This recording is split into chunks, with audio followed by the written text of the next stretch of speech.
창세기 50장. 요셉이 아버지의 얼굴에 엎드려서 울며 입을 맞추고 시위들을 시켜서 아버지 이스라엘의 시신에 방부제 향재료를 넣게 하였다. 시위들이 방부제 향재료를 넣는데 꼬박 40일이 걸렸다. 시신이 썩지 않도록 향재료를 넣는 데는 이만큼 시간이 걸린다. 그리고 이집트 사람들이 그의 죽음을 애도하며 70일을 곡하였다. 곡하는 기간이 지나니 요셉이 바로의 궁에 알렸다. 그대들이 나를 너그럽게 본다면 나를 대신하여 바로께 말씀을 전해주시오. 우리 아버지가 운명하시면서 내가 죽거든 내가 가나안 땅에다가 준비하여둔 묘실이 있으니 거기에 나를 묻어라 하시고 우리 아버지가 나에게 맹세하라고 하셔서 내가 그렇게 하겠다고 맹세하였소. 내가 올라가서 아버지를 장사 지내고 올 수 있도록 허락을 받아 주시오. 요셉이 이렇게 간청하니 고인이 맹세시킨 대로 올라가서 선친을 장사 지내도록 하라는 바로의 허락이 내렸다. 요셉이 자기 아버지를 묻으러 올라갈 때 바로의 모든 신하와 그 궁에 있는 원로들과 이집트 온 나라에 있는 모든 원로와 요셉의 온 집안과 그 형제들과 아버지의 집안 사람이 그들에게 딸린 어린아이들과 양떼와 소떼는 고센 땅에 남겨둔 채로 요셉과 함께 올라가고 거기에다 병거와 기병까지 요셉을 호위하며 올라가니 그 굉장한 상해 행렬이 볼만하였다. 그들은 요단강 동쪽 아닷 타작마당에 이르러서 크게 애통하며 호곡하였다.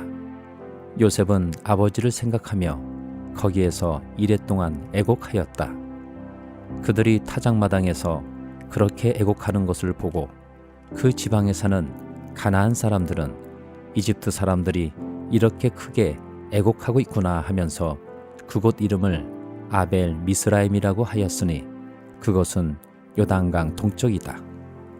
야곱의 아들들은 아버지가 명령한 대로 하였다. 아들들이 아버지의 시신을 가나안 땅으로 모셔다가 마므레 앞 막벨라 밭에 있는 굴에 장사하였다. 그 굴과 거기에 딸린 밭은 아브라함이 묘자리를 쓰려고 햇사람 에브론에게서 사둔 곳이다.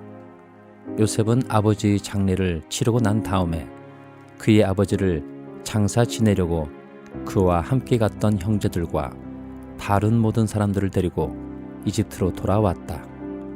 요셉의 형제들은 아버지를 여의고 나서 요셉이 자기들을 미워하여 그들에게서 당한 온갖 억울함을 안갚음하면 어찌하나 하는 생각이 들어서 요셉에게 전가를 보냈다. 아버지께서 돌아가시기 전에 남기신 유언이 있습니다. 아우님에게 전하라고 하시면서 너희 형들이 너에게 몹쓸 일을 저질렀지만 이제 이 아버지는 내가 형들의 허물과 죄를 용서하여 주기를 바란다 하셨습니다. 그러니 아우님은 우리 아버지께서 섬기신 그 하나님의 종들인 우리가 지은 죄를 용서하여 주시기 바랍니다. 요셉은 이 말을 전해 듣고서 울었다. 곧 이어서 요셉의 형들이 직접 와서 요셉 앞에 엎드려서 말하였다. 우리는 아우님의 종입니다. 요셉이 그들에게 말하였다. 두려워하지 마십시오. 내가 하나님을 대신하기라도 하겠습니까? 형님들은 나를 해치려고 하였지만 하나님은 오히려 그것을 선하게 바꾸셔서 오늘과 같이 수많은 사람의 생명을 구원하셨습니다. 그러니 형님들은 두려워하지 마십시오. 내가 형님들을 모시고 형님들이 자식들을 돌보겠습니다. 이렇게 요셉은 그들을 간곡한 말로 위로하였다. 요셉이 아버지의 집안과 함께 이집트에 머물렀다. 요셉은 100년하고도 10년을 더 살면서 에브라임의 자손 3대를 보았고 므낫세의 아들 마길에게서 태어난 아이들까지도 요셉이 자기의 자식으로 길렀다. 요셉이 자기 친족들에게 말하였다. 나는 곧 죽는다. 그러나 하나님께서 반드시 너희를 돌보시고 너희를 이 땅에서 인도하여 내셔서 아브라함과 이삭과 야곱에게 맹세하신 땅에 이르게 하실 것이다. 요셉은 이스라엘 자손에게 맹세를 시키면서 일렀다. 하나님께서 반드시 너희를 돌보실 날이 온다. 그때 너희는 나의 뼈를 이곳에서 옮겨서 그리로 가지고 가야 한다. 요셉이 110살에 세상을 떠나니 사람들은 그의 시신에 방부제 향재료를 넣은 다음에 이집트에서 그를 입간하였다. 누가복음 3장. 디베리오 황제가 왕위에 오른 지 15째 해 곧 본디오 빌라도가 총독으로 유대를 통치하고 헤롯이 분봉왕으로 갈릴리를 다스리고 그의 동생 빌립이 분봉왕으로 이드레와 드라고니 지방을 다스리고 루사니아가 분봉왕으로 아빌레네를 다스리고 안나스와 가야바가 대제사장으로 있을 때 하나님의 말씀이 광야에 있는 사가랴의 아들 요한에게 내렸다. 요한은 요단강 주변 온 지역을 찾아가서 제사함을 받게 하는 회개의 침례를 선포하였다. 그것은 이사야의 예언서에 적혀있는 대로였다. 광야에서 외치는 이의 소리가 있다. 너희는 주님의 길을 예비하고 그 길을 곧게 하여라. 모든 골짜기는 메우고 모든 산과 언덕은 평평하게 하고 굽은 곳은 곧게 하고 험한 길은 평탄하게 해야 할 것이니 모든 사람이 하나님의 구원을 보게 될 것이다. 요한은 자기에게 침례를 받으러 나오는 무리에게 말하였다. 독사의 자식들아, 누가 너에게 닥쳐올 진노를 피하라고 일러주더냐. 회개에 알맞는 열매를 맺어라. 너희는 속으로 아브라함은 우리의 조상이다 하고 말하지 말아라. 내가 너희에게 말한다. 하나님께서는 이 돌들로도 아브라함의 자손을 만드실 수 있다. 도끼를 이미 나무 뿌리에 갖다 놓으셨다. 그러므로 좋은 열매를 맺지 않는 나무는 다 찍어서 불 속에 던지신다. 무리가 요한에게 물었다. 그러면 우리는 무엇을 해야 합니까? 요한이 그들에게 대답하였다. 속옷을 2벌 가진 사람은 없는 사람에게 나누어 주고 먹을 것을 가진 사람도 그렇게 하여라. 세리들도 침례를 받으러 와서 그에게 물었다. 선생님, 우리는 무엇을 해야 하겠습니까? 요한은 그들에게 대답하였다. 너희에게 정해준 것보다 더 받지 말아라. 또 군인들도 그에게 물었다. 그러면 우리들은 무엇을 해야 하겠습니까? 요한이 그들에게 대답하였다. 아무에게도 협박하여 억지로 빼앗거나 거짓 고소를 하여 빼앗거나 속여서 빼앗지 말고 너희의 봉급으로 만족하게 여겨라.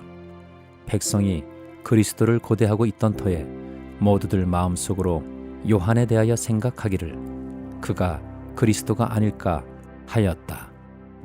그래서 요한은 모든 사람에게 대답하였다. 나는 여러분에게 물로 침례를 주지만 나보다 더 능력 있는 분이 오실 터인데 나는 그의 신발끈을 풀어들 자격도 없어. 그는 여러분에게 성령과 불로 침례를 주실 것이요. 그는 자기의 타작마당을 깨끗이 하려고 손에 키를 들었으니 알곡은 곡간에 모아드리고 쭉정이는 꺼지지 않는 불에 태우실 것이요. 요한은 그 밖에도 많은 일을 권면하면서 백성에게 기쁜 소식을 전하였다. 그러나 분봉왕 헤롯은 자기 동생의 아내 헤로디아와 관련된 일과 또 자기가 행한 모든 악한 일 때문에 요한에게 책망을 받았고 거기에다가 또 다른 악행을 보태었으니 요한을 옥에 가둔 것이다. 백성이 모두 침례를 받았다. 예수께서도 침례를 받으시고 기도하시는데 하늘이 열리고 성령이 비둘기 같은 형체로 예수 위에 내려오셨다. 그리고 하늘에서 이런 소리가 울려왔다. 너는 내 사랑하는 아들이요 나는 너를 좋아한다. 예수께서 활동을 시작하실 때 그는 30살쯤이었다. 그는 사람들이 생각하기로는 요셉의 아들이었다. 요셉은 엘리의 아들이요 그 윗대로 거슬러 올라가면 맏닷, 레이, 멜기, 얀나, 요셉, 마따디아, 아모스, 나흠, 에슬리, 낫게, 마앗, 마따디아, 세메인, 요색, 요다, 요하난, 레사, 수르바벨, 수알디엘, 네리, 멜기, addi, 고삼, 엘마담, 에르, 예수, 엘리에제르, 요림, 맏닷, 레이, 시므온, 유다, 요셉, 요남, 엘리야김, 멜레아, 맨나, 맏다다, 나단, 다윗, 이세, 오벳, 보아스, 살라, 나손, 아미나답, 아드민, 아르니, 헤스론, 베레스, 유다, 야곱, 이삭, 아브라함, 데라, 나홀, 수륵, 르, 벨렉, 에벨, 살라, 가이난, 아박삿, 셈, 노하, 레멕, 무드셀라, 에녹, 야렛, 마할랄렐, 가이난, 에노스, 셋, 아담에게 이르는데 아담은 하나님의 아들이다. 욥기 16, 17장 16장 욥이 대답하였다. 그런 말은 전부터 많이 들었다. 나를 위로한다고 하지만 오히려 너희는 하나같이 나를 괴롭힐 뿐이다. 너희는 이런 헛된 소리를 끝도 없이 계속할 테냐? 무엇에 홀려서 그렇게 말끝마다 나를 괴롭히느냐? 너희가 내 처지가 되면 나도 너희처럼 말할 수 있을 것이다. 나도 너희에게 마구 말을 퍼부으며 가엾다는 듯이 머리를 내저을 것이다. 내가 입을 열어 여러 가지 말로 너희를 격려하며 입에 발린 말로 너희를 위로하였을 것이다. 내가 아무리 말을 해도 이 고통 줄어들지 않습니다. 입을 다물어 보아도 이 아픔이 떠나가지 않습니다.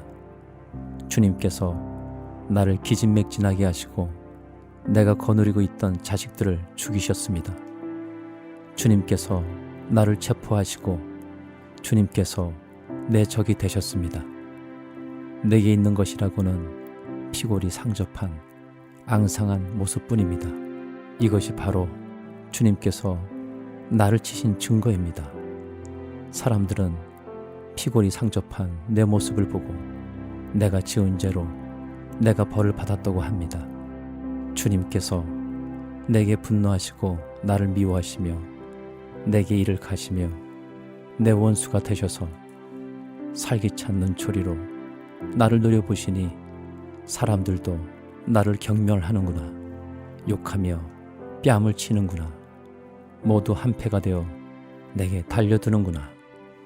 하나님이 나를 범법자에게 넘겨버리시며 나를 악한 자의 손아귀에 내맡기셨다. 나는 평안히 살고 있었는데 하나님이 나를 으스러뜨리셨다. 내 목덜미를 잡고 내던져서 나를 부스러뜨리셨다.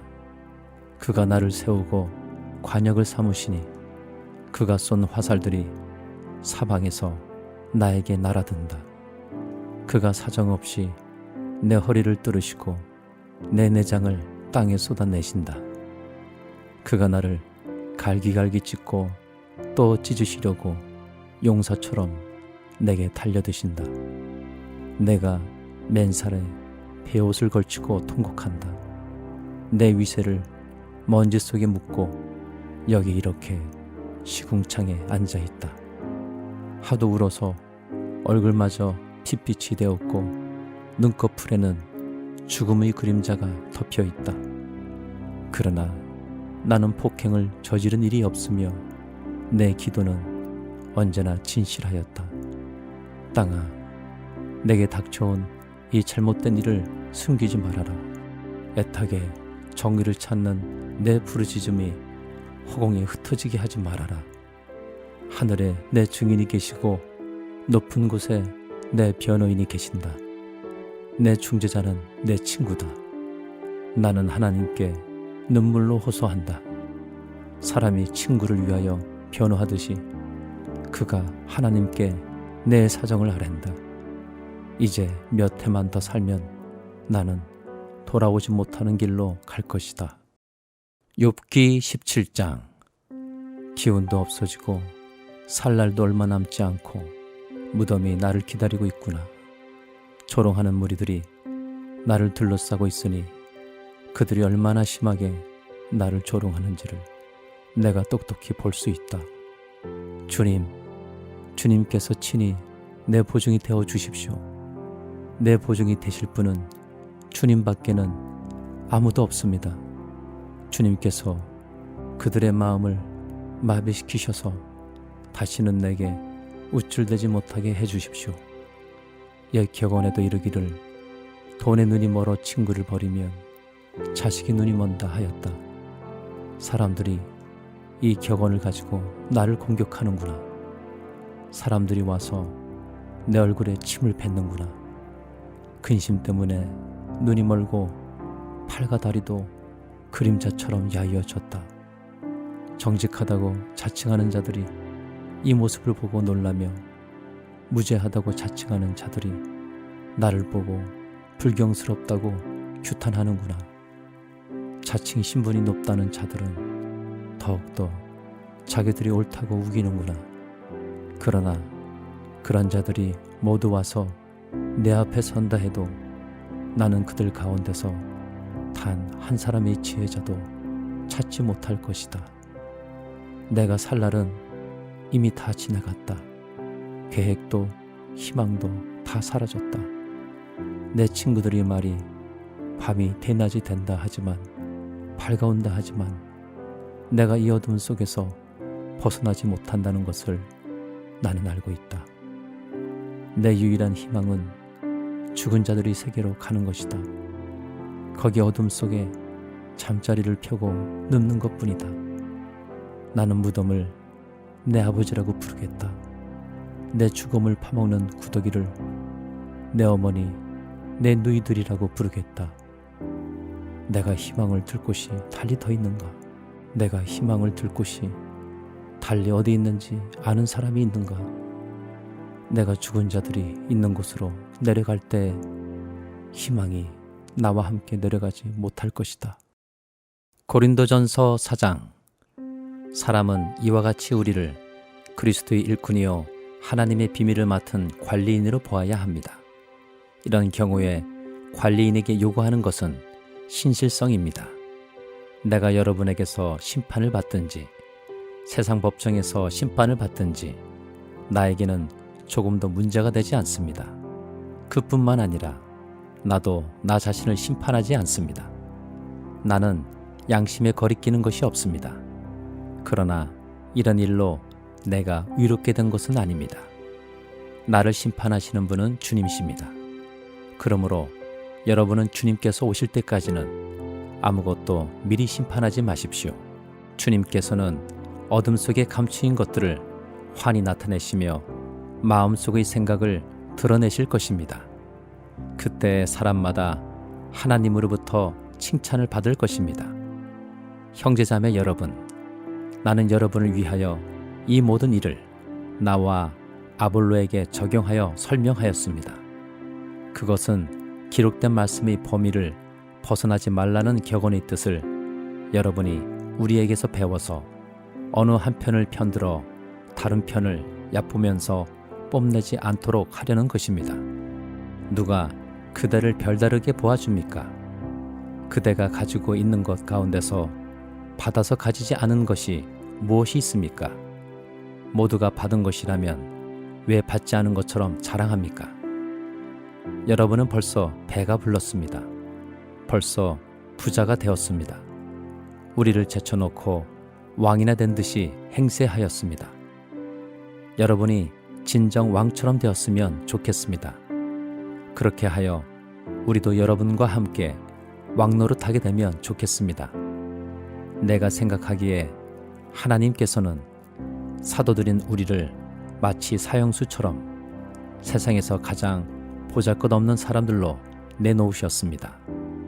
우리는 세계와 천사들과 사람들에게 구경거리가 된 것입니다.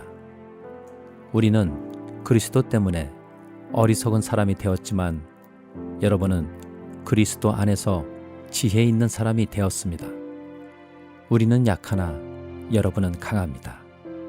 여러분은 영광을 누리고 있으나 우리는 천대를 받고 있습니다. 우리는 바로 이 시각까지도 줄이고 목마르고 헐벗고 얻어맞고 정처 없이 떠돌아다닙니다. 우리는 우리 손으로 일을 하면서 고된 노동을 합니다. 우리는 욕을 먹으면 도리어 축복하여 주고, 박해를 받으면 참고, 비방을 받으면 좋은 말로 응답합니다. 우리는 이 세상의 쓰레기처럼 되고 이제까지 만물이 찌꺼기처럼 되었습니다. 내가 이런 말을 쓰는 것은 여러분을 부끄럽게 하려는 것이 아니라 나의 사랑하는 자녀들 같이 훈계하려는 것입니다. 그리스도 안에서 여러분에게는 1만 명의 스승이 있을지 몰라도 아버지는 여럿이 있을 수 없습니다. 그리스도 예수 안에서 복음으로 내가 여러분을 낳았습니다. 그러므로 나는 여러분에게 권합니다.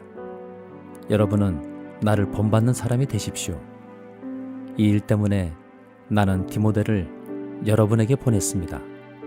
그는 주님 안에서 얻은 나의 사랑하는 신실한 아들입니다. 그는 그리스도 예수 안에서 행하는 나의 생활 방식을 여러분에게 되새겨 줄 것입니다. 어디에서나 모든 교회에서 내가 가르치는 그대로 말입니다. 그런데 여러분 가운데는 내가 여러분에게로 가지 못하리라고 생각하여 교만해진 사람이 덜어 있습니다. 주님께서 허락하시면 내가 속히 여러분에게로 가서 그 교만해진 사람들이 말이 아니라 능력을 알아보겠습니다. 하나님 나라는 말에 있지 아니하고 능력이 있습니다. 여러분은 무엇을 원합니까? 내가 채찍을 들고 여러분에게로 가는 것이 좋겠습니까? 그렇지 않으면 사랑과 온유한 마음을 가지고 가는 것이 좋겠습니까?